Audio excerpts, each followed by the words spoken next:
ปีดำเนินงานโดยคณะกรรมการบริหารงานกลุ่มหนุ่มสาวจังหวัดเชียงใหม่รถด่วนขบวนที่10พุธที่25กันยายนเคลื่อนไปยังวัดช่างเคียนตำบลช้างเผือกอำเภอเมืองเชียงใหม่จังหวัดเชียงใหม่ 20 นาฬิกาฟังพระธรรมเทศนา1 กันดำเนินงานโดยคณะสงฆ์จังหวัดเชียงใหม่องค์กรเครือข่ายชาวพุทธจังหวัดเชียงใหม่งานนี้ดำเนินงานโดยคณะกรรมการบริหารงานกลุ่มหนุ่มสาวจังหวัดเชียงใหม่ก็เชิญท่านผู้ที่สนใจจะได้เดินทางไปร่วมฟังเทศน์บำเพ็ญกุศลกับรายการรถด่วนขบวนพิเศษทั้ง3ขบวนตั้งแต่ขบวนที่1จนถึง13ได้บุญได้กุศลจากการฟังธรรมบำเพ็ญบุญบารมีในช่วงเทศกาลเข้าพรรษาและออกพรรษาได้บุญโดยทั่วหน้ากันสวัสดีครับ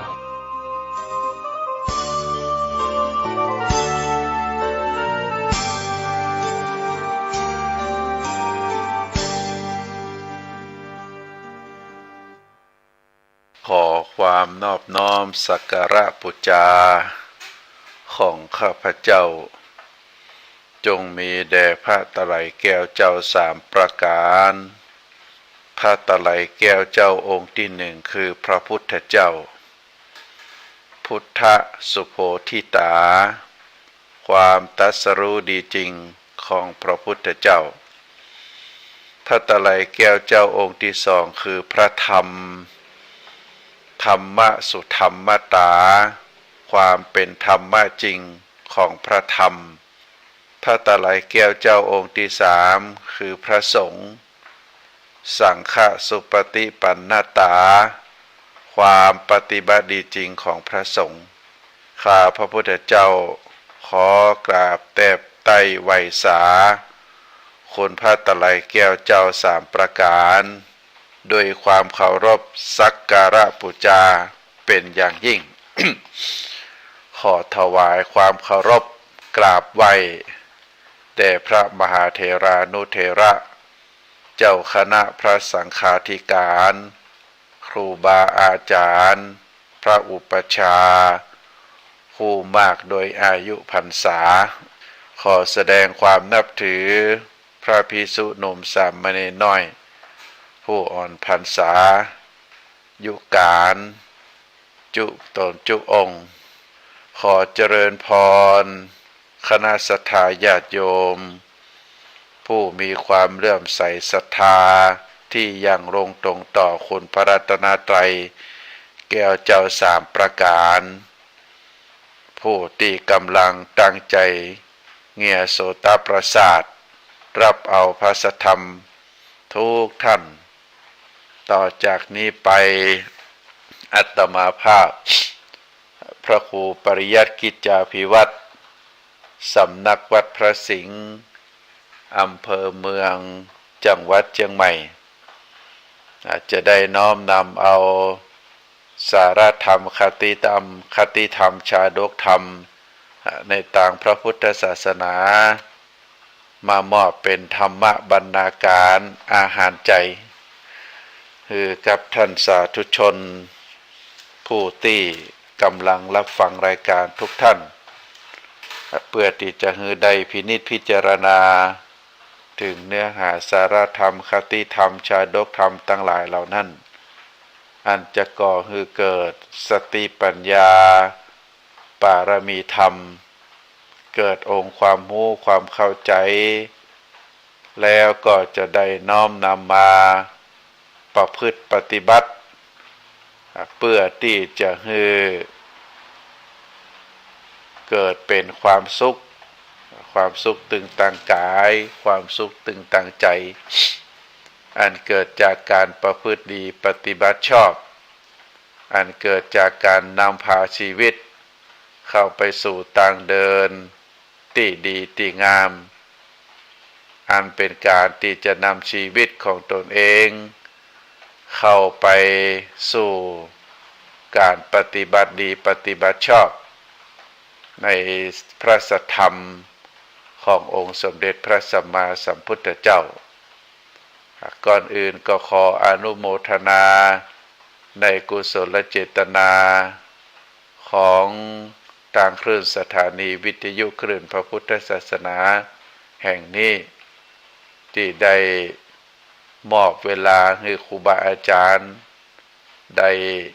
จัดรายการได้มีโอกาสน้อมนำเอาสารธรรมคติธรรมชาดกธรรมในต่างพระพุทธศาสนามาเผยแผ่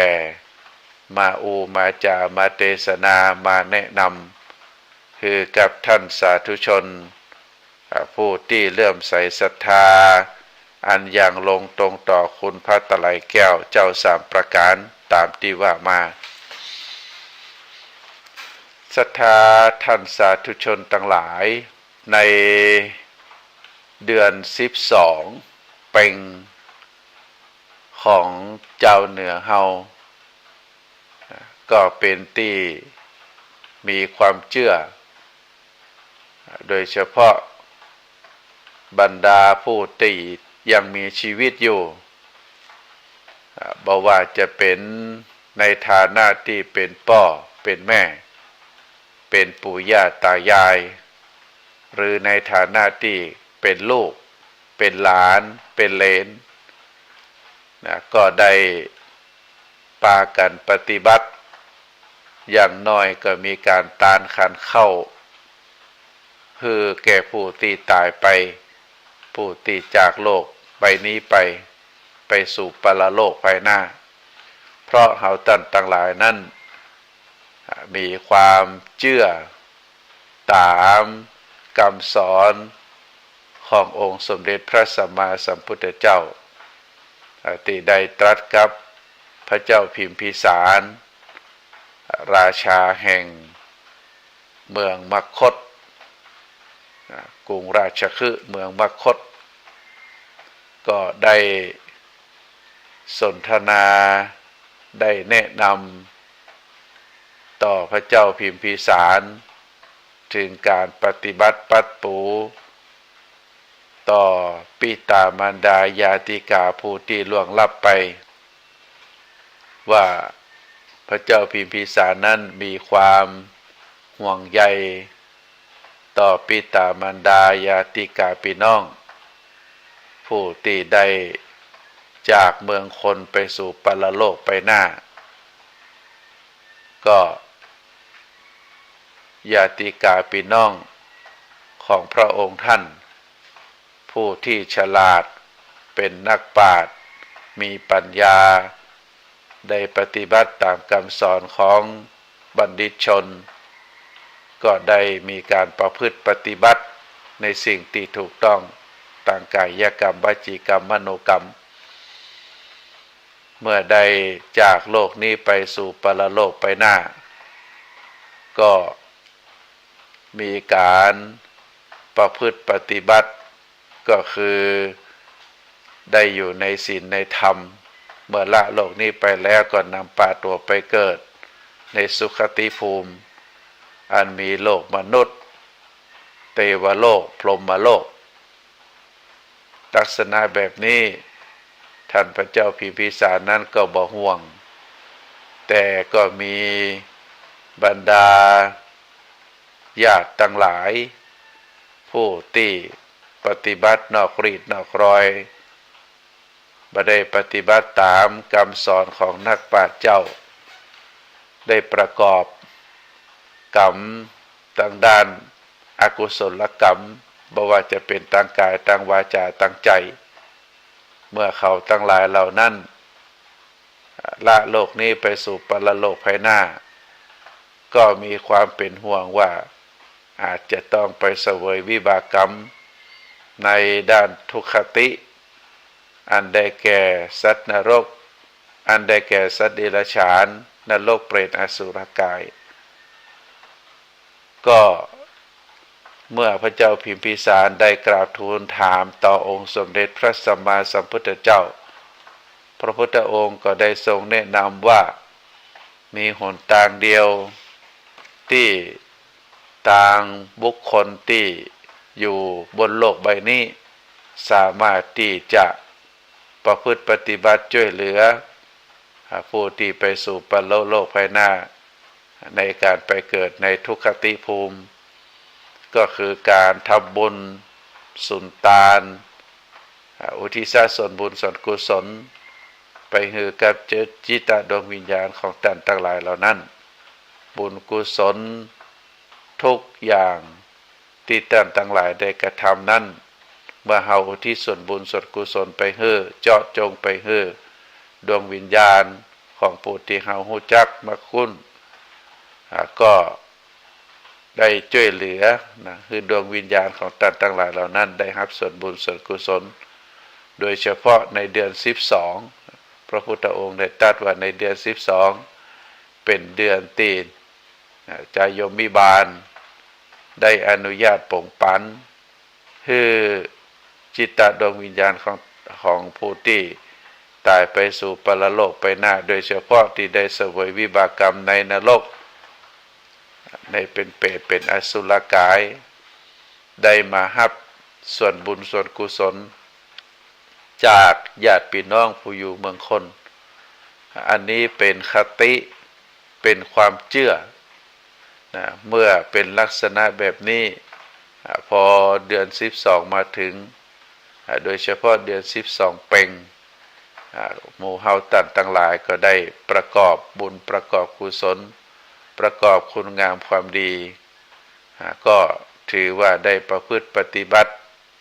ตามหีดตามห้อยที่บรรพบุรุษบรรพชนได้กระทำมาเฮาทั้งหลายก็ได้เรียกว่าได้ทำบุญสุนตานขันเข้าพ่องถวายสังฆทานพ่องหรือมีการตานธรรมก็ได้ประพฤติปฏิบัติกันโดยเฉพาะก็มีศรัทธาญาติโยมได้มาทำบุญสุนตานกันตีวัดเป็นจำนวนนักวัดวาอารามต่างๆก็ได้ทำบุญสุนตานกันแล้วก็มีหลายผู้หลายคนก็ได้ทำเป็นกรณีพิเศษได้นิมนต์พระสงฆ์องค์ข้าเจ้าได้เทศน์ธรรมบางตีบางแห่งก็ได้เทศน์ธรรมที่วัดได้อาราธนาเป็นเจ้าภาพกันเทศน์บางตีบางแห่งมีสถานะมีความศรัทธาแก่กล้าก็ได้กราบอาราธนานิมนต์พระสงฆ์ไปเทศน์ที่บ้านอย่างอีกก็มีก็ถือว่าเฮาทั้งหลายนั้นได้ประพฤติปฏิบัติตามธรรมคำสอนขององค์สมเด็จพระสัมมาสัมพุทธเจ้าในกาลนิยมประเพณีนิยมที่ได้กล่าวมาก็คือเดือน12เพ็งในธรรมเปิ้นบอกว่าในเดือน12ในเดือน12ก็อย่างที่เฮาหันบางวัดบางวาเปิ้นก็ได้จัดสลากกพัดกันก็ถือว่าเป็นการตานให้คนตายตานมี2ตานให้คนตายกับตานไว้ไปหน้าคำว่าตานไว้ไปหน้าก็คือสร้างบุญสร้างกุศลไว้กับตัวกับตนส่วนการตานไว้ตานอุทิศส่วนกุศลไปให้กับผู้ตายก็เป็นการได้ทำตามประเพณีนิยมก็คือเปตพีคำว่าเปตพีก็คือการทำบุญอุทิศไปให้กับคนตายนั่นเองเพราะฉะนั้นศรัทธาญาติโยมทั้งหลาย ก็ถือว่าเป็นแนวทางประพฤติปฏิบัติของเจ้าพุทธของเฮาอันนี้เป็นเฉพาะเป็นประเพณีนิยมแต่ว่าบ่ว่าจะเป็นกาละการอื่นนะกาละการอื่นบ่ว่าจะเป็นวันสำคัญในทางพระพุทธศาสนาบ่ว่าจะเป็นวันปีใหม่เมืองเฮาก็ดีหรือเทศกาลไหนๆก็ดีเฮาก็มักจะได้ทำบุญกันทำบุญก็มี2ประเภทตามกล่าวมาก็คือสร้างบุญสร้างกุศลไว้กับตัวเองประการที่2ก็คือการอุทิศส่วนบุญส่วนกุศลไปให้กับผู้ตายตลอดถึงได้แผ่ส่วนบุญส่วนกุศลไปให้กับเทวบุตรเทวดาตลอดถึงเจ้ากรรมนายเวร ก็จะเป็นลักษณะแบบนี้ที่เราได้ประพฤติปฏิบัติกันก็ถือว่าได้ประพฤติตามเส้นทางต่างเดินแห่งชีวิตที่พระพุทธองค์ได้สอนไว้ศรัทธาญาติโยมทั้งหลายนะวันนี้อาตมาภาพก็คงจะยังอัญเชิญพระธรรมคำสอนในทางพระพุทธศาสนาในเรื่องของกิเลสที่เป็นอกุศลมูลอกุศลมูลก็คือเป็นเคราเป็นโครงเป็นส่วนเบื้องต้นที่เป็นส่วนฝ่ายบดีก็คือโลภะความอยากได้นะอกุศลมูลนั้น3ประการก็คือโลภะความอยากได้โทสะความคิดประทุษร้ายโมหะความหลงบ่ฮู้จริงซึ่งเป็นรากเหง้าของความบัฉลาดเป็นรากเหง้าหรือต้นตอของความชั่วทั้งปวงเมื่อกำเริบขึ้นก็จะแสดงออกเป็นทุจริตทางกายทางวาจาทางใจเป็นสภาวะธรรมฝ่ายชั่วเป็นกิเลสอกุศลมูลถึง3ประการนี้ก็จะเกี่ยวเนื่องซึ่งกันและกันแล้วก็บ่สามารถที่จะแยกแยะออกจากกันได้ความโลภเมื่อเกิดขึ้นแล้วก็จะเป็นสาเหตุทำให้จิตใจเศร้าหมองความโลภที่เกิดขึ้นตั้งใจนั้นก็คือเป็นอาการของจิตใจที่อยากจะได้อยากจะมีอยากจะเป็นในสิ่งที่ตัวเองยังบ่ได้ยังบ่มียังบ่เป็นจนทำให้ต้องดิ้นรนไขว่คว้าแสวงหาปรารถนาเพื่อที่จะให้ได้สิ่งนั้นมาครอบมาครองเมื่อได้มาครอบมาครอง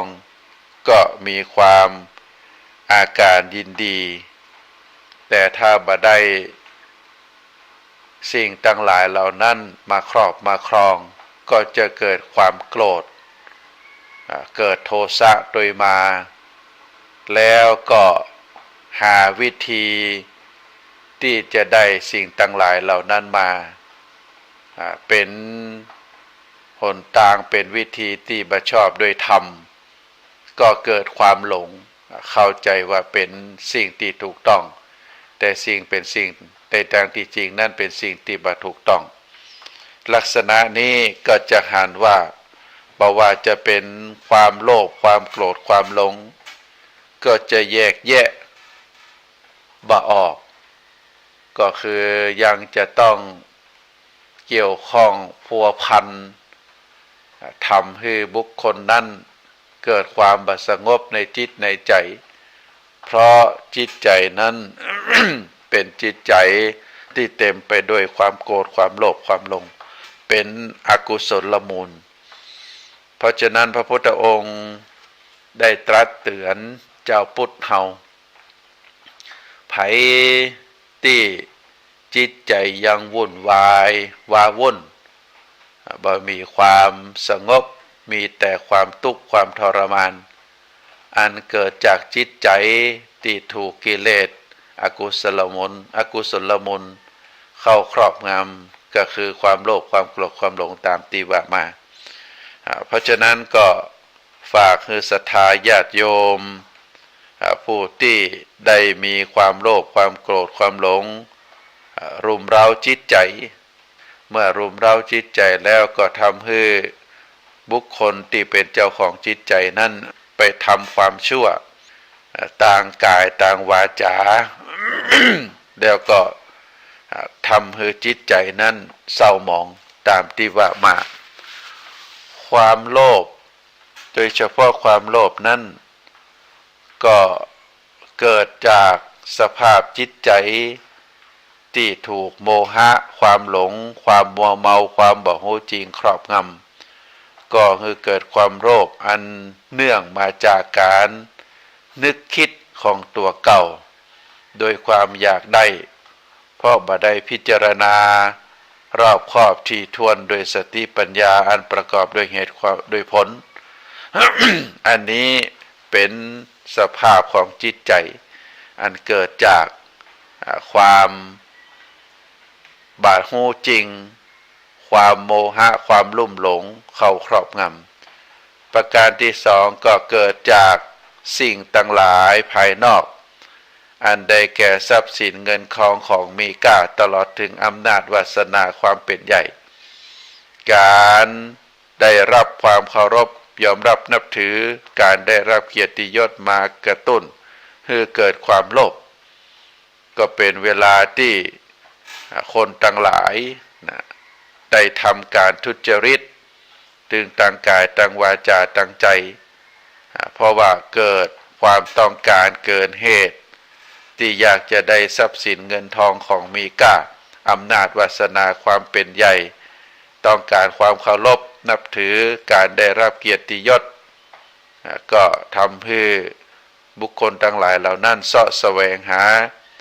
เกิดความกระวนกระวายกระซับกระส่าย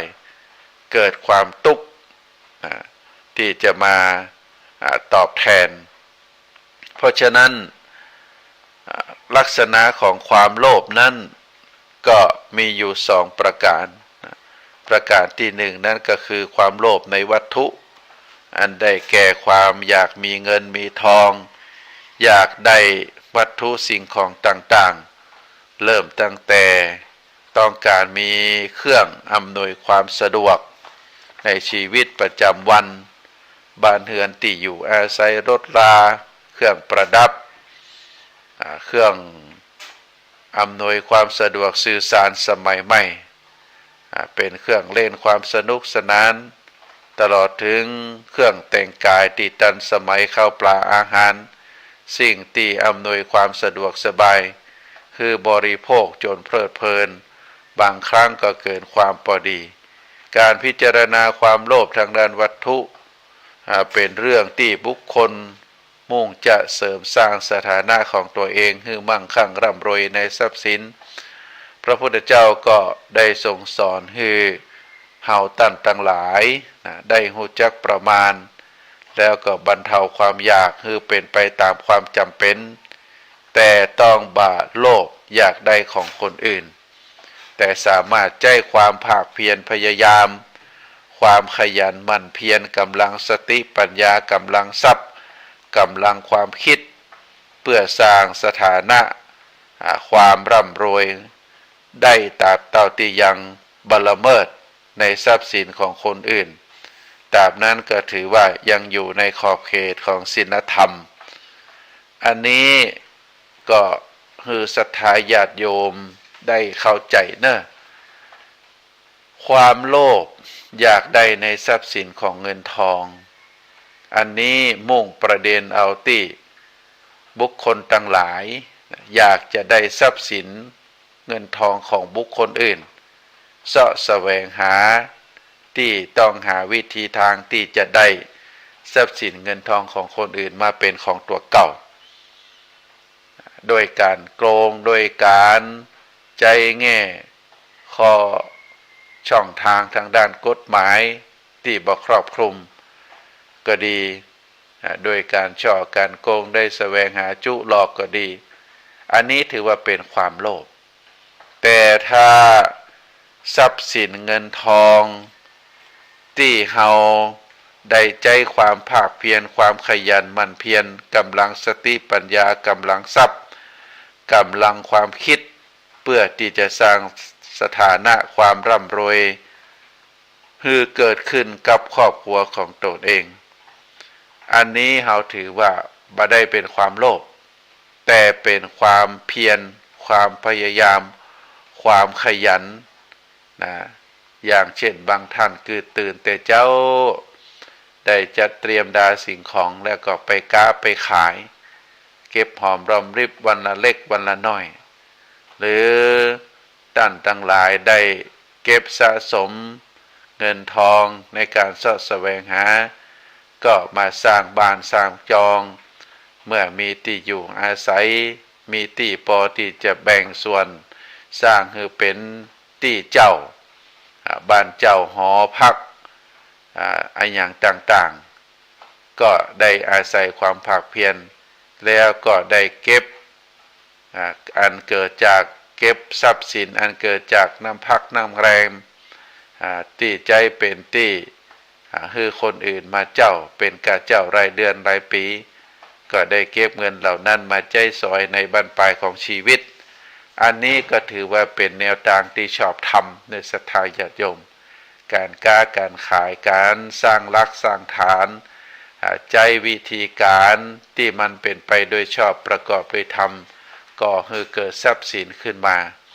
อันนี้ถือว่าเป็นสิ่งที่บัจจัยเป็นความโลภแต่ถ้าบุคคลใดบุคคลหนึ่ง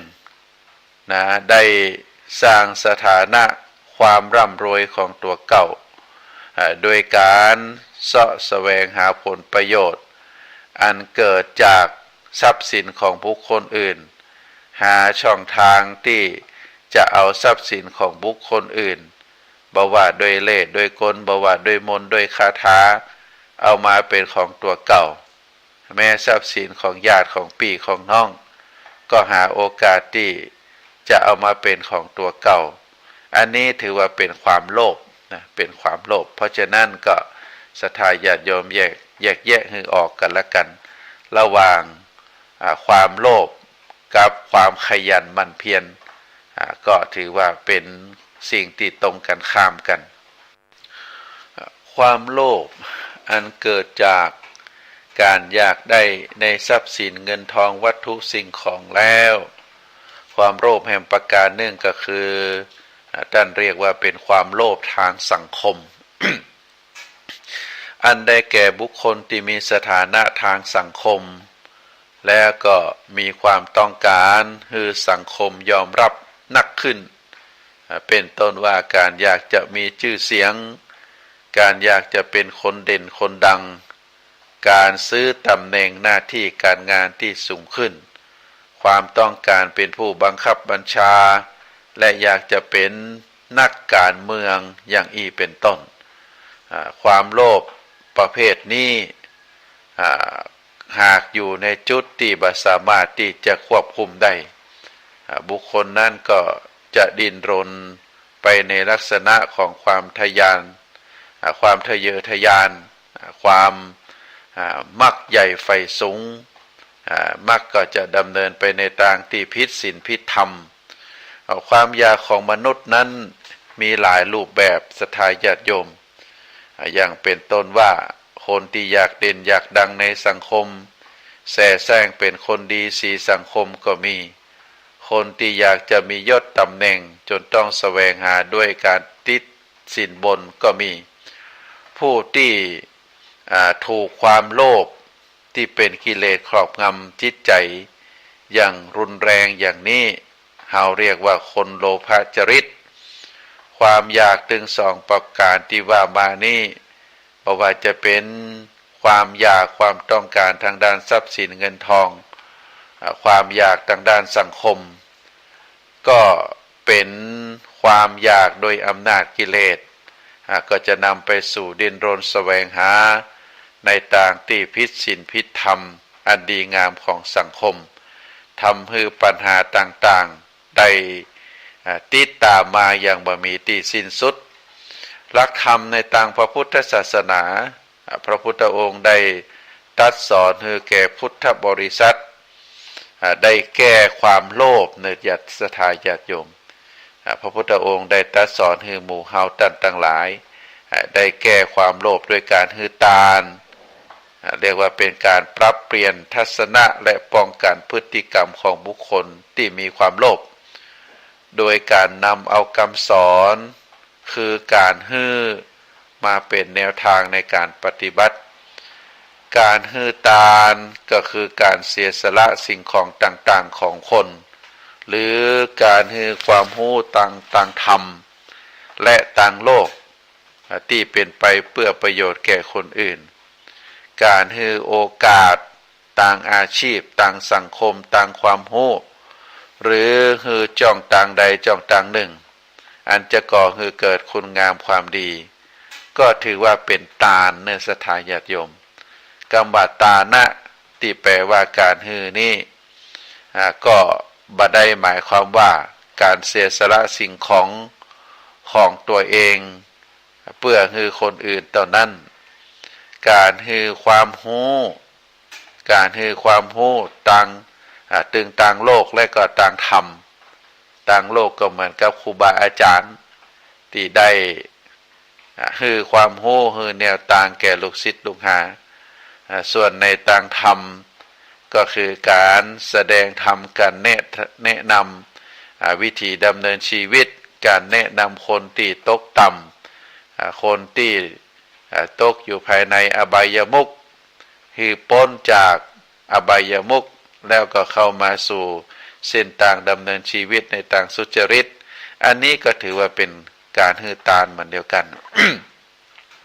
แล้วการที่ได้ฮือโอกาสกับคนทั้งหลายนะบอกว่าจะเป็นฮือโอกาสทางด้านได้ทำการทำงานเขาเรียกว่าฮือทางอาชีพฮือทางสังคมฮือความรู้ฮือจ้องต่างใดจ้องต่างหนึ่งที่จะก่อฮือเกิดคุณงามความดีกับบุคคลนั้นเฮาก็ถือว่าเป็นการฮือตาลการฮืออภัยนะการฮืออภัยฮืออภัยแก่บุคคลใดบุคคลหนึ่งผู้ที่ได้ทำความผิด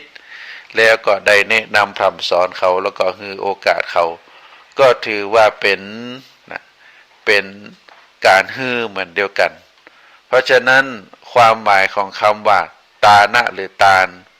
ก็หมายถึงการตัดนะตานะตัวนี้หมายถึงการตัดอันได้แก่การตัดความตณีความถี่เหนียวนะความ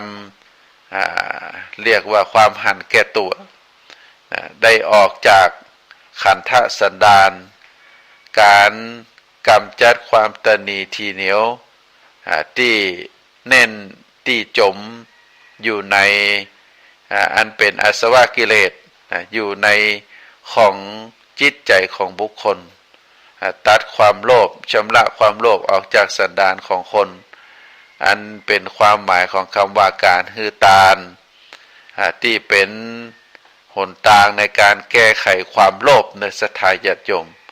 ลักษณะของตาลก็มีที่เฮาได้ประพฤติปฏิบัติกันก็มีอยู่หลายช่องทางตั้งหลายเมื่อสรุปแล้วในลักษณะของการฮือตาลที่เฮาได้ประพฤติปฏิบัติการนั้นก็มีอยู่4ลักษณะที่หนึ่งการฮือเพื่อชำระกิเลสนะก็คือความตณีอันอยู่ในจิตใจของบุคคลนั้นก็คือการบริจาคทานนะการฮือเพื่อชำระกิเลสคือความตณีอยู่ในจิตในใจนั้นเฮาเรียกว่าเป็นการบริจาคทานการฮือด้วยการเสียสละเพื่อกำจัดความขุ่นมัวทางด้านจิตใจบางคำหนึ่งว่าผู้รับนั้นจะเป็นภัยก็แล้วแต่อันนี้เฮาเรียกว่าเป็นการฮือชำระการฮือเพื่อชำระกิเลสยกตัวอย่างการฮือประเภทนี้ในปัจจุบันในขณะนี้นะเฮาก็ได้เสียสละทรัพย์สินเงินทองสิ่งของทั้งหลาย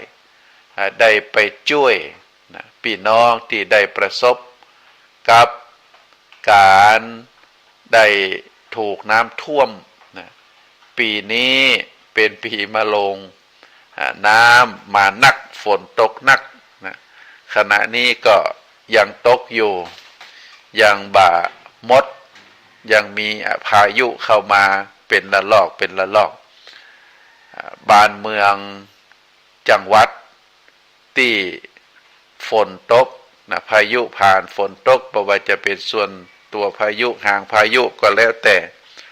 เมื่อตกฝนตกนักตกอยู่ตลอดดินก็บ่สามารถที่จะรับน้ำไว้ได้ต้นไม้ต้นตอกก็บ่สามารถที่จะดูดซับน้ำไว้ได้เนื่องจากว่าฝนตกนักตกติดต่อกันหลายวันก็ทำให้กระแสน้ำได้ไหลเชี่ยวได้ลงจากดอย มาตามเส้นทางที่เป็นทางของเปิ้นที่เขาเรียกว่าเป็นแม่น้ำก็เมื่อน้ำมันนักก็เส้นทาง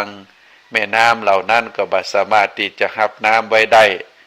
ก็มีการล้นออกจากฝั่งล้นออกจากฝั่งก็เมื่อน้ำล้นจากฝั่งก็ได้ไปตามเส้นทางบ้านเฮือนที่สร้างอยู่ใกล้แม่น้ำก็ได้รับผลกระทบมีน้ำท่วมเฉยๆก็ยังพอได้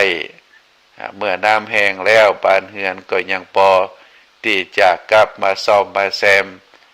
ได้เป็นที่อยู่ได้แต่ถ้าน้ำท่วมแล้วยังพอแปลว่าเป็นน้ำเชี่ยว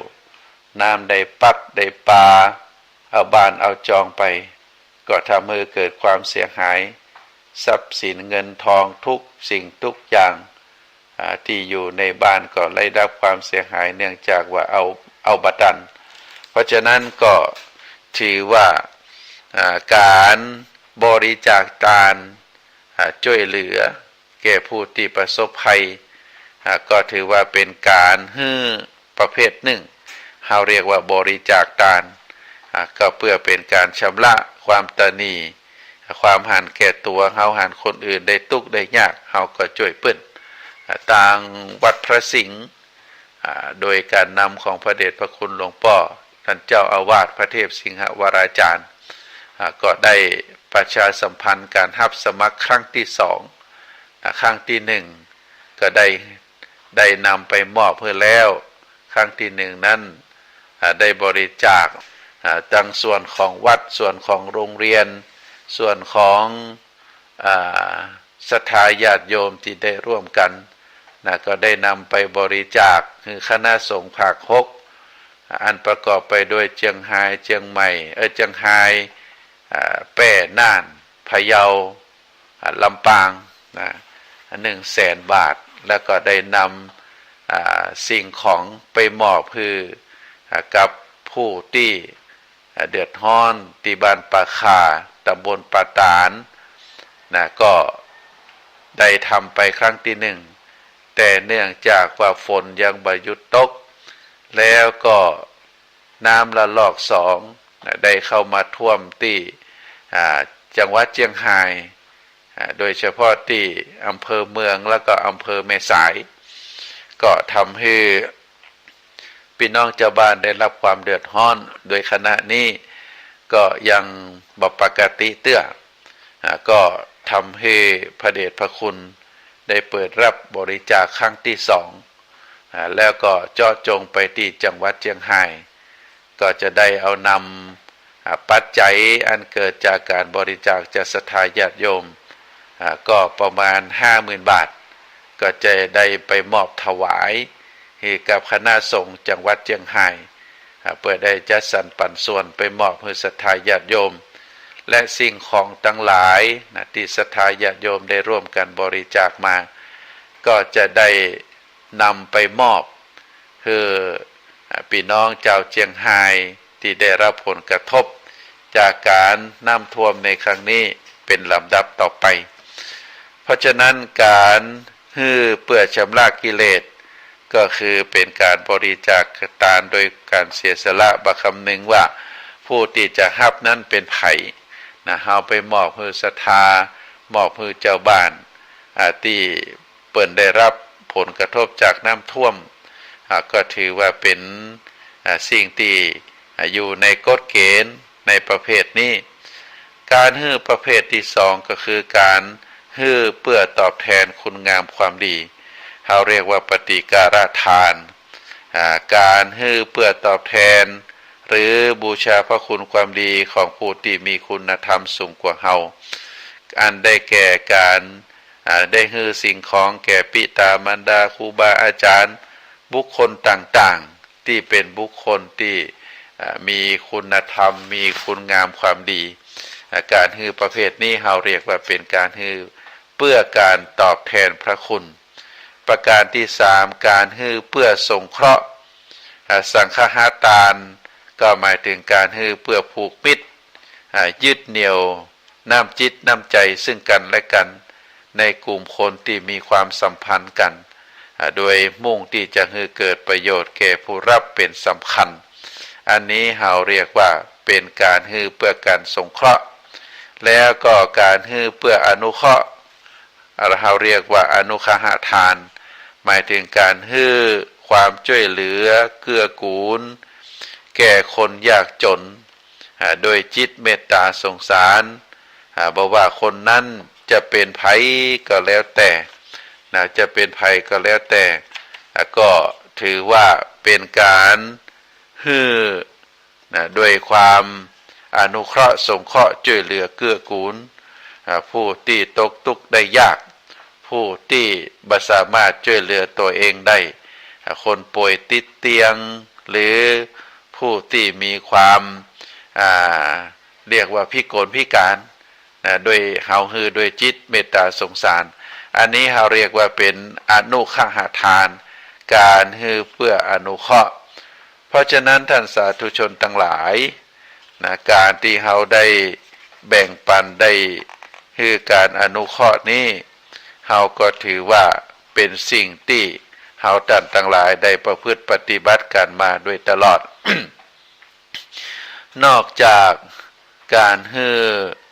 ตามที่กล่าวมาแล้วสิ่งของที่ฮือสิ่งของที่ฮือเราก็มีฮืออยู่3ประเภท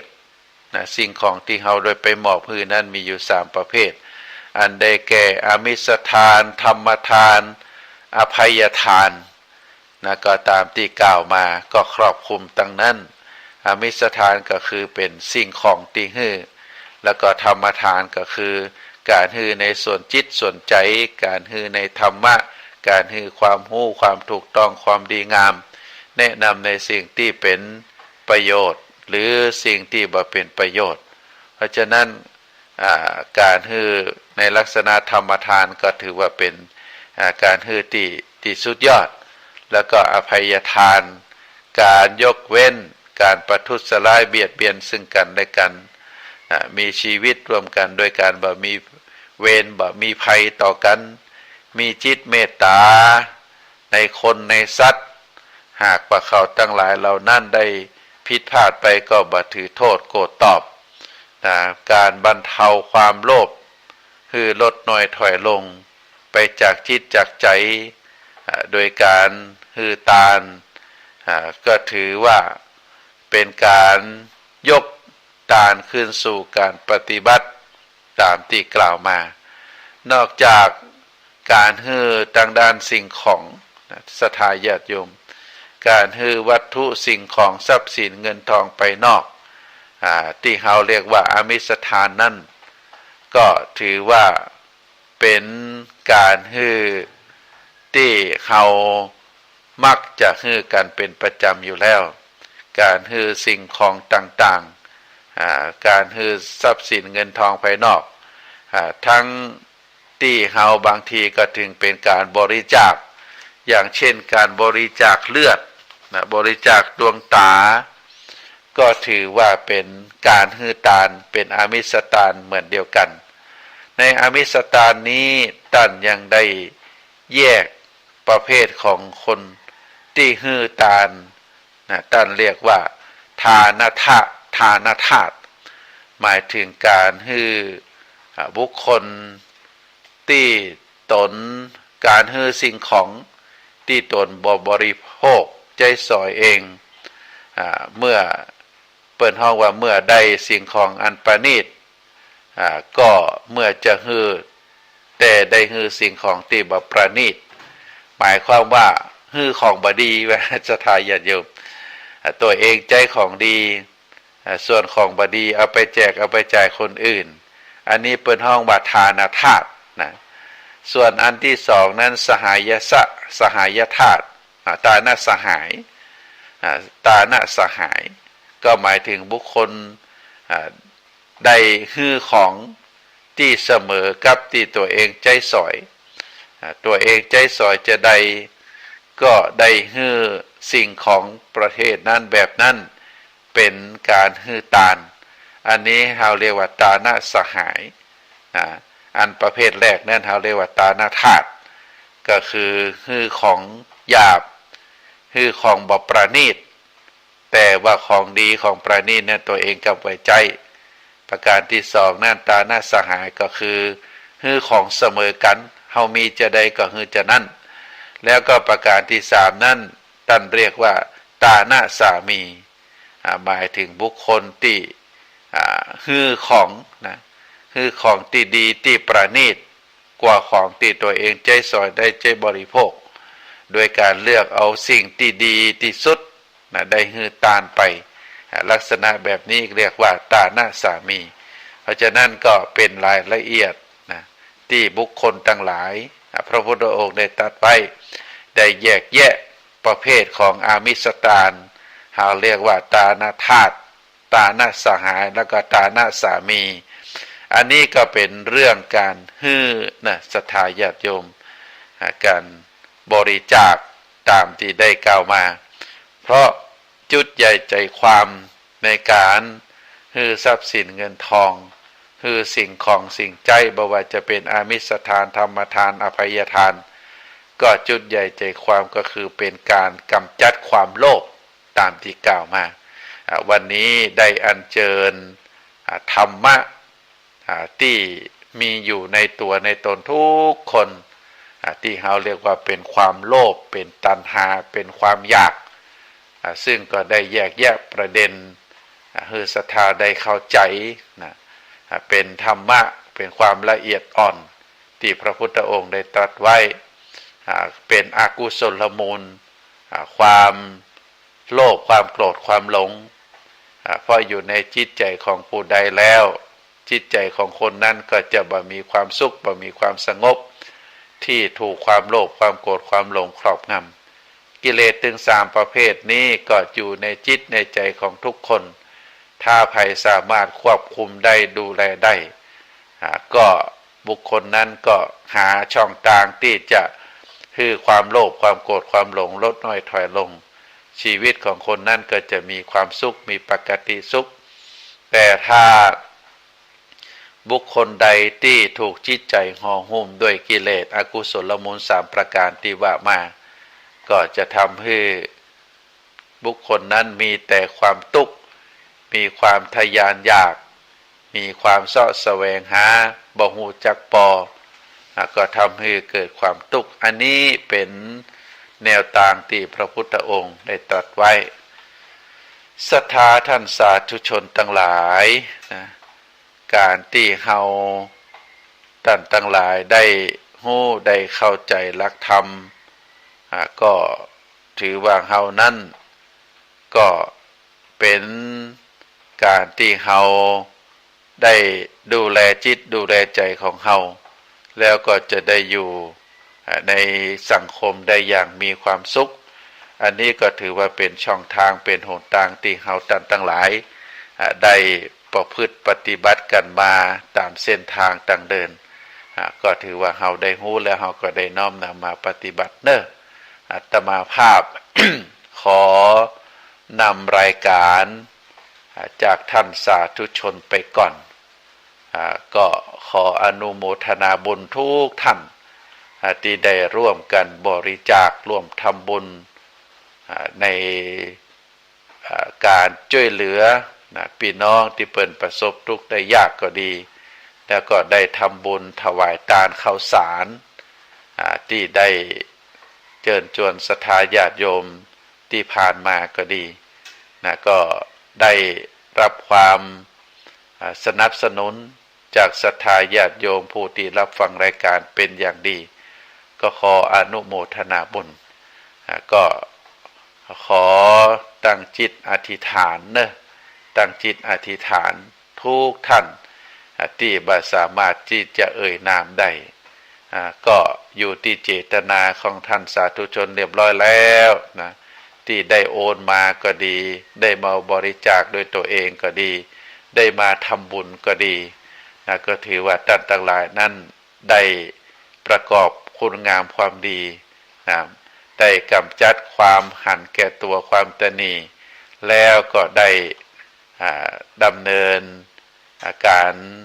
ประกอบบุญประกอบกุศลโดยการหือทานตามธรรมะที่อาตมาได้อ่านเจอมาในวันนี้ก็ถือว่าทุกท่านได้อยู่ในเส้นทางแห่งศีลแห่งธรรมเป็นอย่างดีเพราะเฮาท่านทั้งหลายนั้นมีจิตใจ